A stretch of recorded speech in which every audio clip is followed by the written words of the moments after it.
Hello and welcome back to the Fulton Street Beats channel. Promised you guys that we would do some more Chibson updates, and I aim to please. Now, a lot of you who don't like Chibsons, probably not the video for you. But for those of you who really want to know the ins and outs and why, let's put it this way. How about this? We're going to do the why, the how, the who, the what, the where, the cost, the moral discussion, and, well, does it compare to the real deal, such as, well, Gibsons and Replicas? So let's dive into that today. Now, if you guys have followed the channel at all, you'll know that I'm a big Angus Young fan. And on the back wall here, we have a authentic Gibson SG Standard that I did in tuxedo black and white, kind of like the Back in Black era guitar that was used to record the album Back in Black. There's a whole history on his actual guitar, but I wanted something cool to play a lot and hang on the wall, and there is right behind me. Very cool guitar. If you haven't checked out that video, I suggest you do so. I'll leave links to that video in the description. And I'm also going to leave links to, well, products that I've used to upgrade these guitars. If I get a lot of that. A lot of people want to know what I used, where did I get it? Well, I really source a lot of stuff off Amazon, to tell you the truth. Sometimes eBay. And sometimes it's hit or miss on what I get. And I'm always searching for the cheapest, but yet the best I can for the money. Chibson guitars are no different, other than they are a Chibson that say Gibson. Now, we can get into the legalities of Chibson. I do have a really cool video out about that really didn't get a lot of views, and I was really kind of dumbfounded why it didn't. A lot of people ask the questions, how do they get away with it? How can they make a counterfeit guitar and they still keep coming over? Well, the answers may shock you. We may touch on that a little bit in this video. But let's start with this guitar. This is an Angus Young Edition Chibson guitar. Now, I ordered this guitar off of eBay, and I will leave a link to the seller that I got it from, and I only can speak from experience with this seller. Now, I recommend, no matter who you go through, that you do a little research. Make sure you're comfortable with your purchase before you do anything, because at the end of the day, you are the one responsible for that purchase. Not Fulton Street Beats, not anyone else, not any forums, not any Facebook groups, nothing like that. You are responsible because you're an adult. So take that with a grain of salt and just have fun. That's the whole thing about this whole replica guitar thing. Have fun. A lot of us do this to collect them because, well, we can't have every single signature guitar that ever came out unless we were, well, millionaires, right? And probably even beyond that. So that's why a lot of us do that. But that's the why. Let's get into the why. Why at Chibson? Well, they got the looks, right? They look good. And when you find the good ones, they got the playability. They got the feel. They got the aura. And they make you feel good when you hold them and play them. And some can leave a bad taste in your mouth. That's why. Why? Because why do we buy anything? Because we want it. It's the want factor. Wow, look at that guitar. That's an Angus Young SG. Of course, it's not authentic and it's not real, but people will hang pictures of Angus on their wall. They will hang all kinds of things on the wall. They'll have AC/DC t-shirts. That's not the real thing. It's a way of expressing that you like something. And if it makes you happy, go for it, in my opinion. Number two, the how. Well, it's a touchy subject. How they get away with it. Like I said, I have a video out about that. And they get away with it, and they get away with it legally because, well, it's not what you think. It's not what most of these YouTubers, and I can honestly say, I haven't seen one proper video out about counterfeit guitars and fake guitars and what they actually mean. They don't understand uniform commercial code, what things mean, how things have to be changed, and the legalities of it in individual countries and repercussions, what's allowed, what's not, what's pseudo-law, meaning not law, color of law, and what's actual law, because most of it is pseudo-law. And I'm going to stop right there because that's how they get away with it. And like I said, link to that video is here. Now, the what? Well, what are they made out of? Well, they've come a long ways because they used to be downright garbage.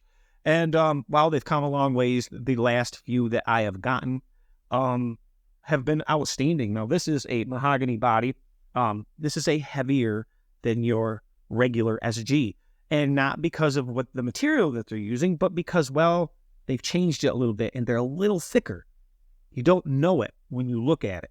They've made things so minutely off that it's hard to tell at a glance unless you're really versed in Gibsons. Now, if you're looking at this right here, a lot of you are probably looking at this and going, unless you're pretending not to, and saying, wow, that pick guard's not right.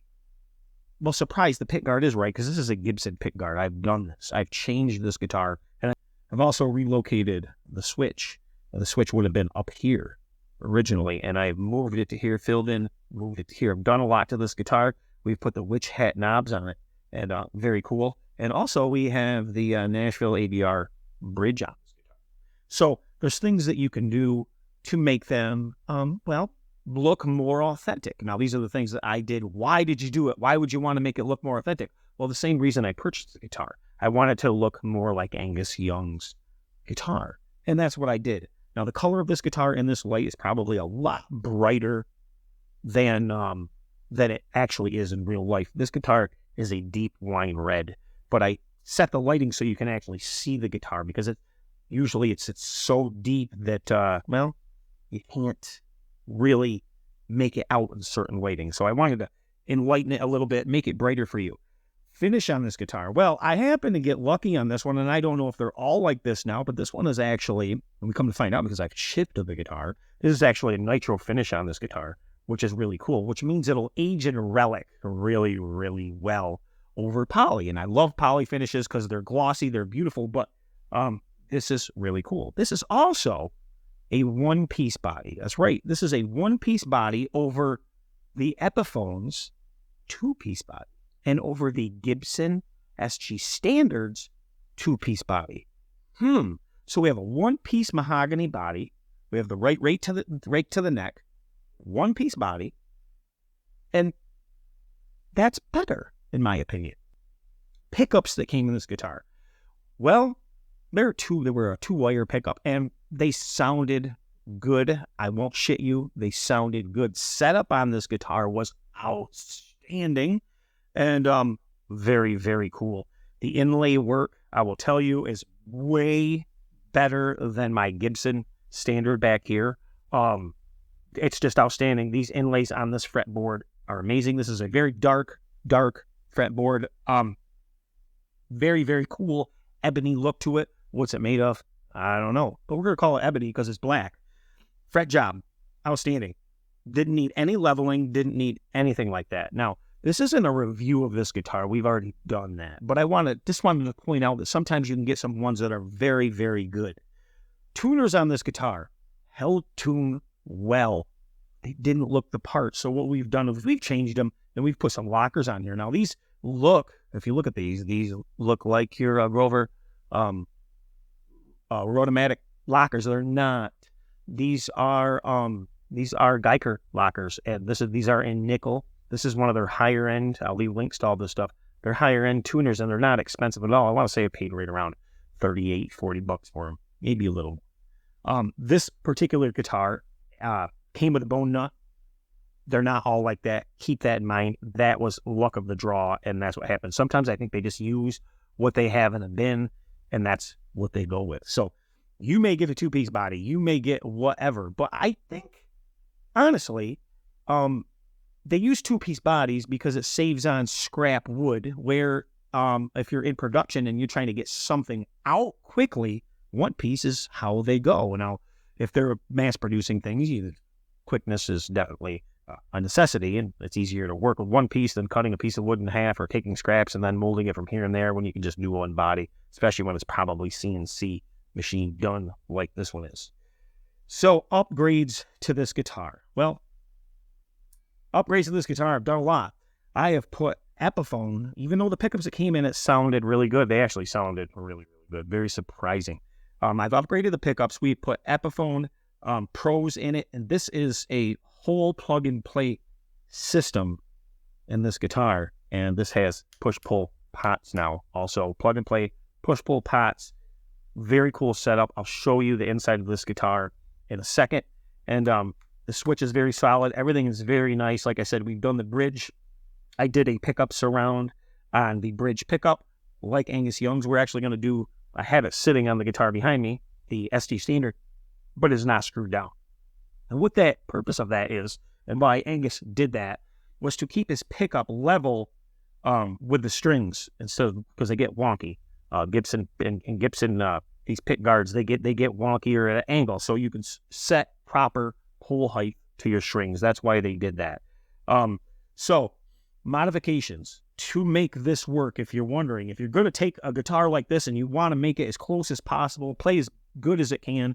First off, the neck, 61 style, maybe a little thinner, amazing neck, glossy finish, but it plays amazing, amazing fretboard, amazing frets. That's this guitar. Doesn't mean you're going to get one like that, but that's what this one is. So pick guard, had to modify this guitar extensively. So although the pick guard that comes on these is similar, to anybody who knows them and looks at them, they're going to say that pick guard's off. And they are. They're off. And actually, the ones that, the irony is, the pick guards that come on them actually look better. If you can clear the Gibson pick guard out of your mind, they actually look better than these pick guards. Because, well, as you can see with the Gibson pick guard, they get all wonky. They come up and back in, and they do all kinds of crazy stuff.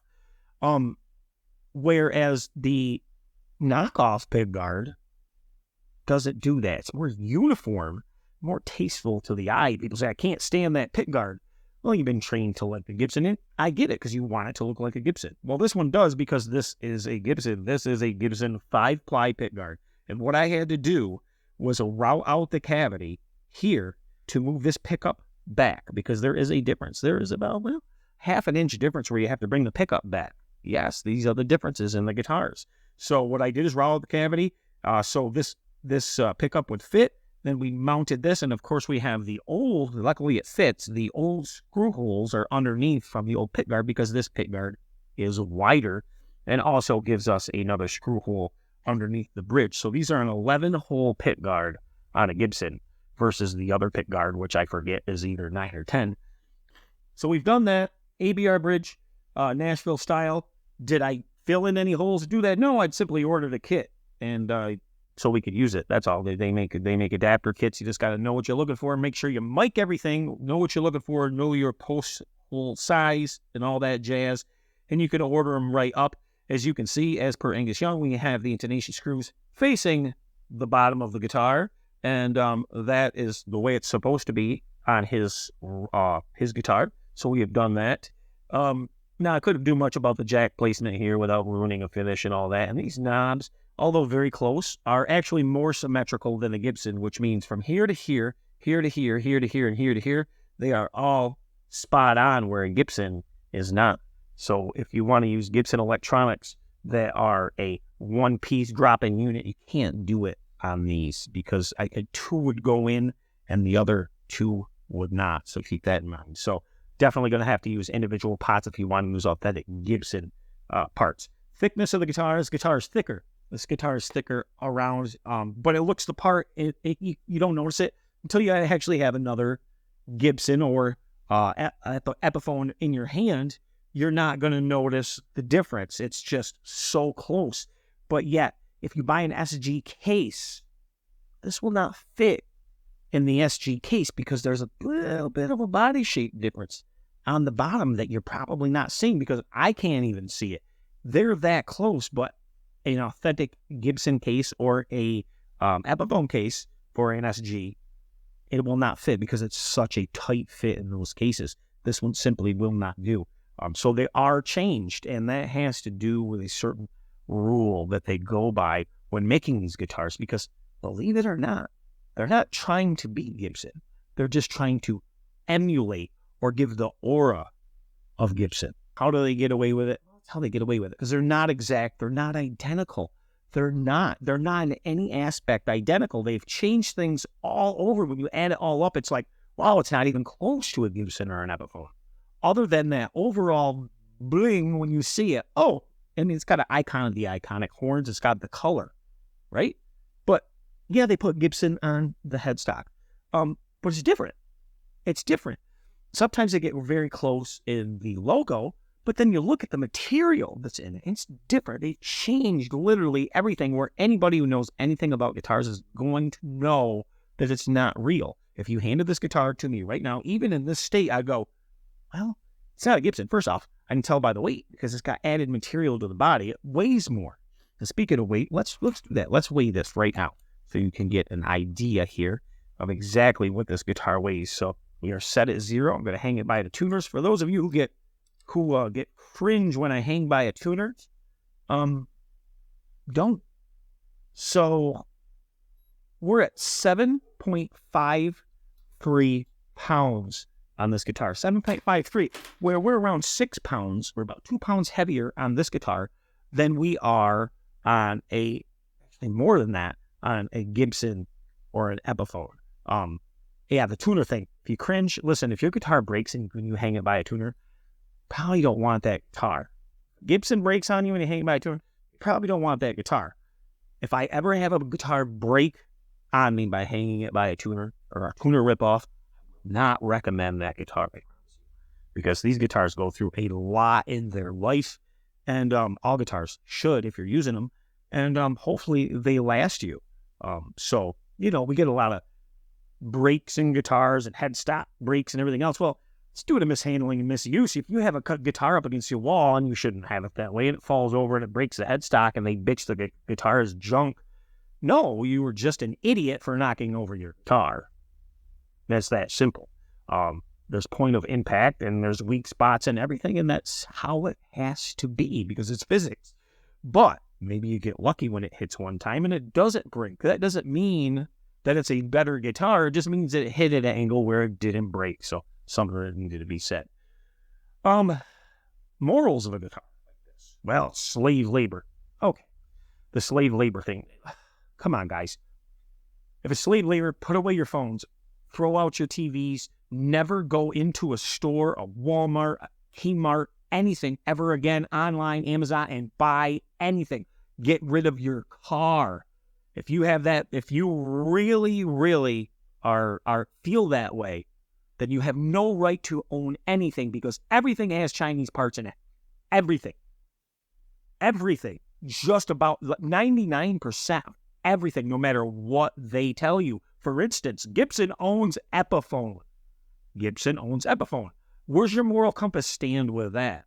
Okay? Do you mean, well, Gibson doesn't have slave labor at Epiphone? What? They're in the same country over there.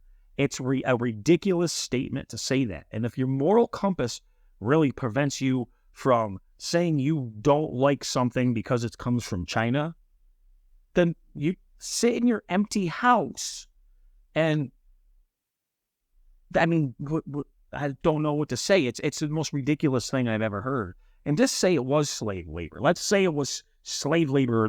They get paid peanuts. That's the argument. They don't get paid nothing. Well, okay. If they're not getting paid hardly anything, maybe you want to buy more guitars and things from China so they can at least eat and get something. Because if they didn't have that, they wouldn't have nothing. They'd starve to death. Listen, this is common sense stuff. Common sense stuff. Until we get back to our roots here in the U.S., making things ourselves, and not charging an arm and a leg for it, overpriced for substandard quality, then we can complain. Okay, that's my rant for the day. Whether you agree with it or not, it's my rant, and I don't care. So, very cool guitar. Setup, action's low. This is a great, fantastic sounding guitar. Let's get this over on the bench. Check it out. We'll come, guys. And does it compare? Does it compare to Epiphone and Gibson? Well, yes and no. Yes and no. It's a one-piece body. It's got them beat in the body. There's no magic wood going on in any of those guitars, despite what they tell you. There's no magic wood. It's mahogany. It's wood. You're not going to know it by playing it. You're not going to know it by your ear. You have been misled if you think so. or you've just been brainwashed by the guitar gods who like to sell shit to you. It's not true. This is a fantastically built guitar, no matter what anybody tells you. As a matter of fact, it is my favorite playing guitar. That's right. It's my favorite over my Schecters, over my Gibsons, over my Epiphones, over my Framers, everything. This is my favorite playing guitar, and that's what it's about. Do you enjoy it? So that's the why. I enjoy it, and I love it. You may not, but I do. And the upgrade factor. You know, if you do something to this guitar, give me for instance, if you do something to this guitar, you pull off the pick guard, and you want to drill, say, you want to fill in a hole here, and you want to drill a hole here in the body. If you fuck this guitar up, pardon my French, you're not going to cry like you would with a Gibson. If you need to route out the cavity or you want to upgrade a component, hell, you probably don't even want to upgrade a component on a Gibson. Don't say, oh, it's because it's perfect out of the box, because they're just not. Because that guitar behind me was a pile of dog shit out of the box. And the thing's got 14 hours of paint correction and nitro correction into it. So they're not perfect out of the box. As a matter of fact, Gibson is one of the only companies that gets away, and I'm not knocking Gibson, but they're one of the only companies that get away with selling imperfect guitars because people accept them because it's a Gibson. That is ridiculous. And honestly, if you think that you should accept a substandard guitar because of the name, well, I got a bridge I want to sell you. Because, yeah, just stop. They're never going to raise their standards and get things right again like they used to until you guys complain about it. And it's that simple. And I like businesses to succeed, especially American businesses, right? But we want them to succeed. But I want all businesses to succeed. All of them. Businesses should succeed. We should all work together. And listen, if you think that these guitars have anything in the are ripping off anybody, they're not. What's the saying? You got to all grow up. Imitation is the best form of flattery. Always has been. If you have one, maybe you'll strive to have a real one, right? That happened to me. It's exactly what happened to me. Or maybe you get the realization that after you have the real one, you realize that this one wasn't so bad after all. And that is what they don't want you to know. So let's go over to the bench and take a look inside of this thing. Stay right there. Okay, so of course we just went over this guitar, and we can talk some more about this, but we're going to look inside of this thing real quick. I'm not pulling pickups or anything like that because I got this set up, and if you see any marks or blemishes on this, I have put them there because I play this guitar a lot, loaded with fingerprints, you name it. I'm going to get done with this video. We'll be cleaning it up, actually. But as you can see, there's a lot that I've done to this guitar, and we talked about making mistakes. Well, yeah, I actually made a mistake drilling out for this hole under this pick guard, and had to fill in that mistake, and I didn't feel so bad because it didn't cost me 10 grand. It didn't cost me $2,000. It didn't cost me, I think the guitar ran me about $300, and it didn't really faze me when I made a mistake. Now, if this was an actual Gibson, I would have totally just been distraught about it. But, and I'm not afraid to upgrade it. Like I said, push-pull pots. You're not afraid to change things. Witch hats. You're not afraid to experiment, put a Gibson pickguard on it, and change the bridge, and change the pickups, and tuners. You're not afraid to do that. So, what do I have total in this guitar? Well, we have 300 in that. I actually going to leave a link to where I got these pickups and wiring from.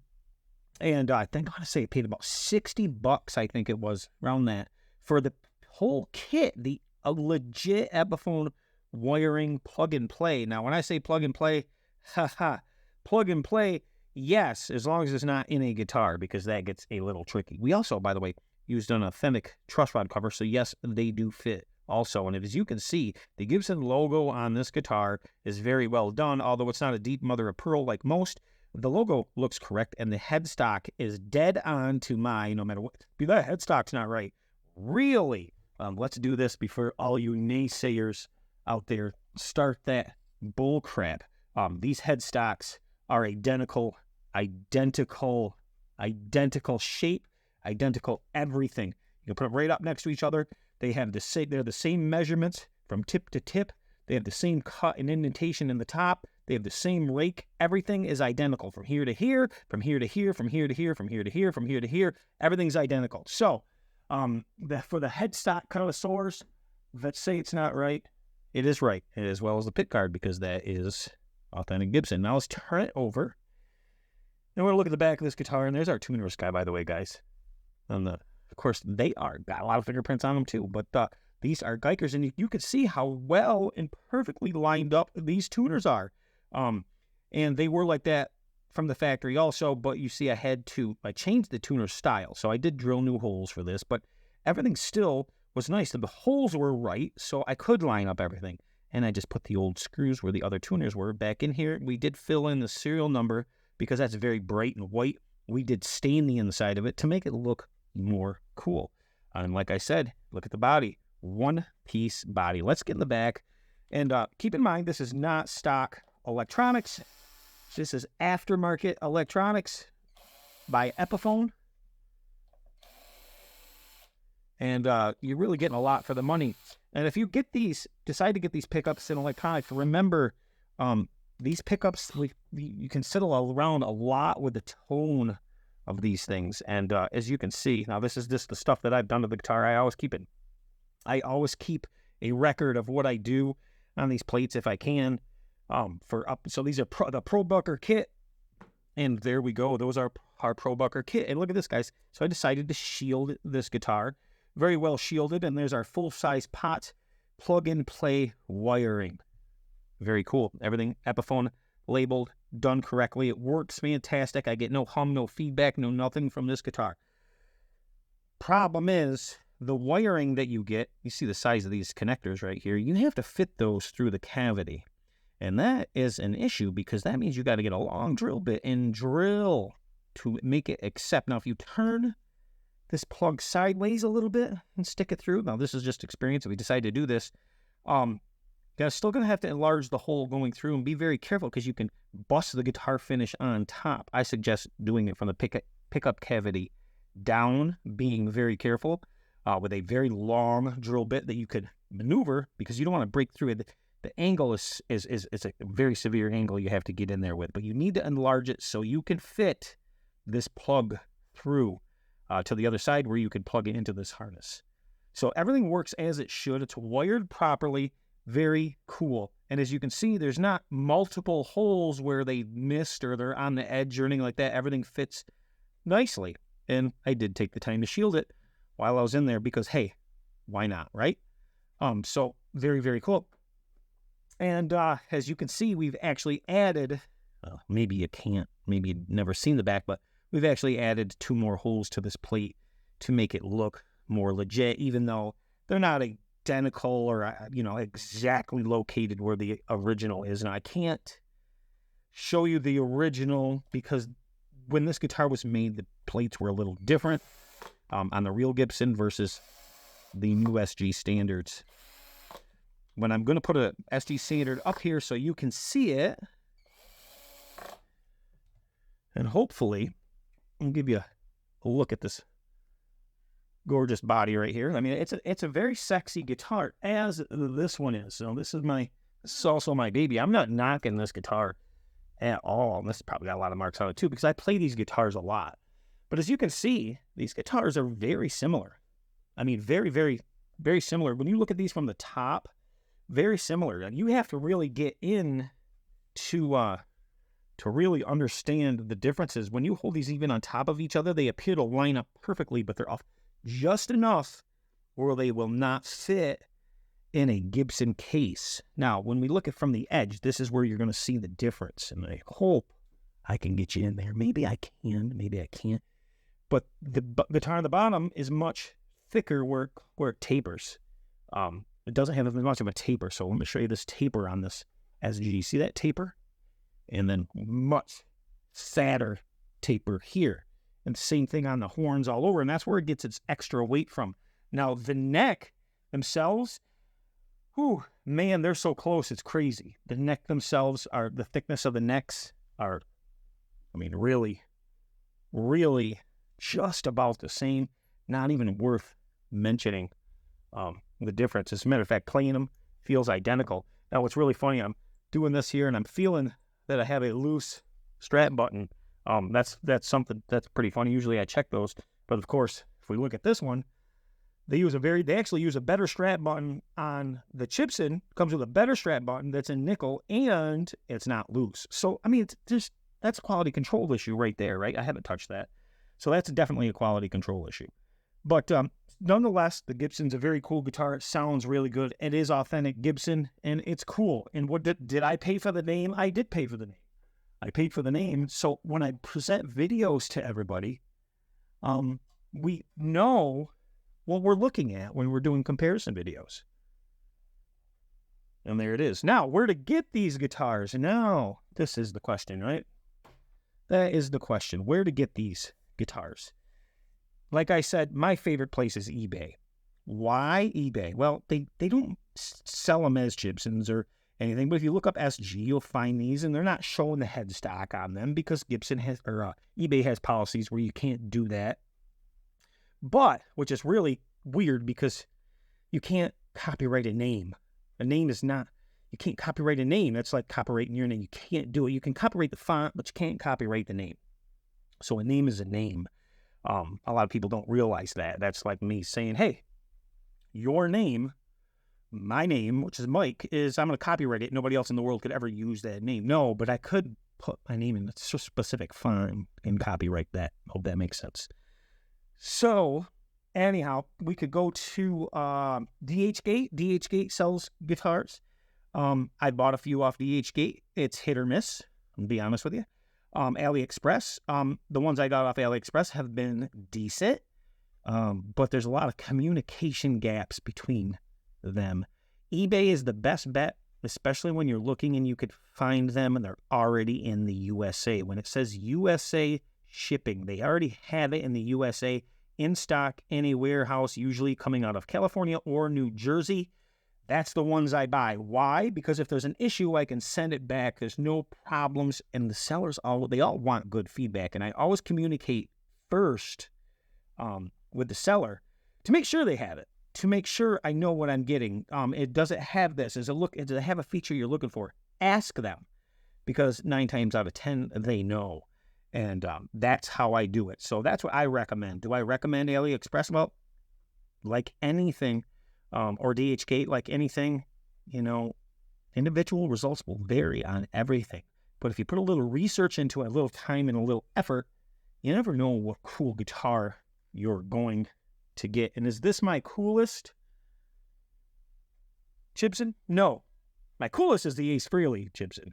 That is the coolest. And that guitar had to do 0-2 out of the box. It's a freaking amazing, amazing guitar. The pickups are amazing. Everything about that guitar.